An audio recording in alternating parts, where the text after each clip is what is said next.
Okay, these lines you can see on the screen here now are going to go from the club itself, through the shaft, through your midriff, and then from the golf club there to the golf ball, up to your shoulder blades there, okay? And you can see on the same on the left-hand side there. Now, the one before, because of your grip being a little bit what we call weak, now not in terms of pressure or ability, it's just weak because of the position you're in, it tends to give shots off to the right, okay? Your club, therefore, couldn't go up in the air on the way back, so your arms would get very low, and the club would be underneath that red cone, and again on a flatter angle, okay, if we actually look at the angle of that club, we've got a different colour. That club now is pointing over there, so that's kind of where the club wants to come back to in relation to the golf ball. Too high and it's going to miss the ball completely. Okay, as a result of that, then now you're trying to drop your head or try and get lower to the goal as you come back down. Now you see the knee bend to try and get under the ball, and that compensation of being what we call too flat with the swing, and then you trying to time a drop with your knees, on occasions you get right, get a lovely shot. On other occasions, it's not. And two wrongs can't make a right consistently going forward. Okay, so with a better grip and setup, on occasions, the first couple of swings, whether it's because you felt the first bit of the ground too much, you try to get back from the ground a little bit, a bit back on your heels, so don't put too much weight back on the heels, try and keep it sort of in the middle of the feet as you were. But we want this club now to start swinging up, as you can see, and you're just on that green line just about, okay? It's a little bit on the borderline, but at least I'd rather that if we actually take away that line and to go from where you were, you can see the angle of that golf club. The good thing as well is actually it's parallel to the shaft line you started at. It's going to come back to the golf ball in a more sort of correct or better angle to the golf when you see the club come back down. I'm striking the golf ball, lovely strike there, and that's absolutely perfect. You come back to the golf ball perfectly.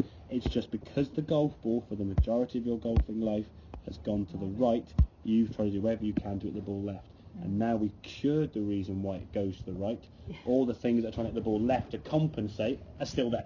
But we're not going to change them to exactly. Again, at the end of the day, if the ball goes 50 yards or 60 yards to the 50 side, not the red flag, you can get on the golf course. It's not the end of it. You're not going to be hitting the ball 150 yards left and leaning a golf ball. And from your point of view, if you get consistent strikes, and again, don't be afraid to give it a smack through, get some twisting through the ball. But again, golf for me is about angles. If the club can swing back on an angle conducive to it on the ground, we've got a chance. If the club goes back too flat, you're always in trying to bend and drop your knees into it. And if you don't do it enough, you see you come back on this one here now, right, I mean the two contacts there, that's right at the end of the golf club. That one's a middle. That's the thing. That's why that's going to shoot off to the right, potentially more than you need to. And the other thing with this follow through, look at your left, look at that movement there with your left foot. Okay. Look at that movement with your lower half there. There's no need to pull left, okay, because you're now seeing the ball's not going to the right. I'm going to try and hit it left, okay. So when you finish the swing, you can finish a little bit more grounded with the lower half, as opposed to trying to jump away from it. That ball's just about shooting off to the right there because you're at the toe end of the club, and you're trying to hit the ball to the left, okay. So set up sequence. Imagine you're on the golf club in your handbag, nice in the fingers there, so that wrist joint's on top, okay. Right hand is normal, okay. Then your normal setup, leaning over the ball as you do. Okay, the swing thought then for you is going to try and hinge the wrist up, okay. Visualise, and you can practice. Imagine there's a wall behind you. You're going to swing this golf club up, so you'd miss the wall, okay. You're close to being on that thing, but that's not too bad, okay.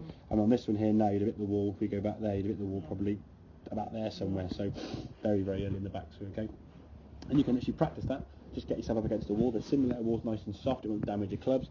If you want to do it at home, perhaps get a head cover or a sock on your club, or get one of the boys' old clubs. I'm sure they've got plenty of clubs. I'm sure you can find an old one, and just make some swings up against garage wall. Find a club in the garage and just make some swings. You're probably going to be as a ballpark figure just for you to measure it. Okay, if you stand next to the wall, so literally heel against the wall, and then step, and then step, and then step. So at least you gotta get a measurement. So you're not sort of going, I reckon it's about there, because if you guess and then you start getting too close to it, you'll be there going to try and miss the wall. So I would suggest if you get yourself foot, 2 foot, and then find a setup from there. So whichever foot goes at the last one, then you obviously move to left or right.